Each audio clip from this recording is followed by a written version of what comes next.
গুম হওয়া ব্যক্তিদের ফেরত চেয়েছেন পরিবারের সদস্যরা, আর তার সঙ্গে জড়িতদের গ্রেপ্তার ও বিচারের দাবি জানিয়েছেন রাজনৈতিক দলের নেতারা। বিএনপির স্থায়ী কমিটির সদস্য সালাউদ্দিন আহমেদ বলেন, আন্তর্জাতিক মানের বিচারে গুম ও গণহত্যার জন্য শেখ হাসিনা ও তার দোসরদের বিচার করতে হবে। জানান, বিগত সরকারের সহচরদের বহাল রেখে অন্তর্বর্তী সরকার সফল হবে না।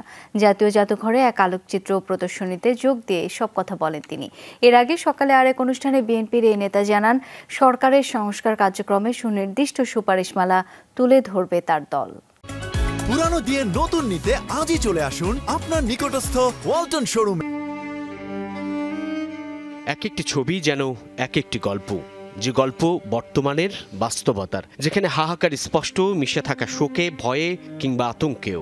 জাতীয় জাদুঘরের নলিনীকান্ত ভট্টশালী সংগ্রহশালায় গুমের শিকার 17টি পরিবারের দুর্বিষহ দিনগুলো উঠে আসে আলোকচিত্র হয়ে, যার আয়োজনে ছিল গুমের শিকার পরিবারের সংগঠন মায়ের ডাক।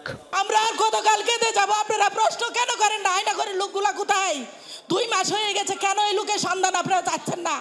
নিশ্চয়ই সন্তানের জননী এই নারী জানতে চাইতেই পারেন তিনি সদভা না বিধবা। সন্তান প্রশ্ন রাখে তার বাবা মৃত নাকি জীবিত। এই প্রদর্শনীতে জোরপূর্বক গুমের রাজনীতি ও রাজনৈতিক কর্মীদের বাস্তবতা শীর্ষক আলোচনায় যোগ দিয়ে 61 দিন পর গুম থেকে ফিরে আসা বিএনপির স্থায়ী কমিটির সদস্য সালাউদ্দিন আহমেদও তুলে ধরেন সেই জিজ্ঞাসা। ধরে নিলাম এটা আয়না ওখানে নেই, আমি ছিলাম একটি কবরের মতো জায়গায়।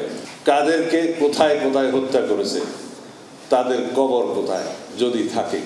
সীমিত আলোচনায় রাজনৈতিক দলের নেতারা বলেন, বিগত সরকার হত্যা আর গুমের মধ্য দিয়েই ফ্যাসিবাদ সৃষ্টি করেছে। অভিযোগ করেন, গুমের সঙ্গে জড়িতদের বিরুদ্ধে এখনো কোনো ব্যবস্থা নেওয়া হয়নি। গুমের সংস্কৃতির ধারক বাহক এবং যারা গুম করেছে, হত্যা করেছে, তারা কারা আপনারা জানেন। All the bloody criminals, killers, they must be brought to justice immediately. তাদেরকে ইন্টারোগেট করতে হবে। তারা কত মানুষকে গুম করেছে, হত্যা করেছে, তাদেরকে দিয়ে স্বীকার করাতে হবে। সঞ্জিদা খাতুন তুলির ভাইকে যদি আবার তুলে নিয়ে যাওয়া হয়, আমাদের কণ্ঠরোধ করা যাবে না। আমরা যে কর্তৃপক্ষ তার ভাইকে তুলে নিয়ে গেছেন, আমরা তার ব্যাখ্যা চাই। কেন এইভাবে একই কায়দায় তুলে নিয়ে যেতে হবে? যথাযথ আইনি প্রক্রিয়ায় একজনের সাথে জিজ্ঞাসাবাদ করা যেতে পারে। আমরা অবশ্যই অন্তর্বর্তী সরকারকে বলবো, এর জবাবদিহিতা আপনাদের করতে হবে। এর আগে সকালে জাতীয়তাবাদী ওলামা দলের 45তম প্রতিষ্ঠাবার্ষিকী উপলক্ষে বিএনপির প্রতিষ্ঠাতা জিয়াউর রহমানের সমাধিতে শ্রদ্ধা জানান নেতাকর্মীরা।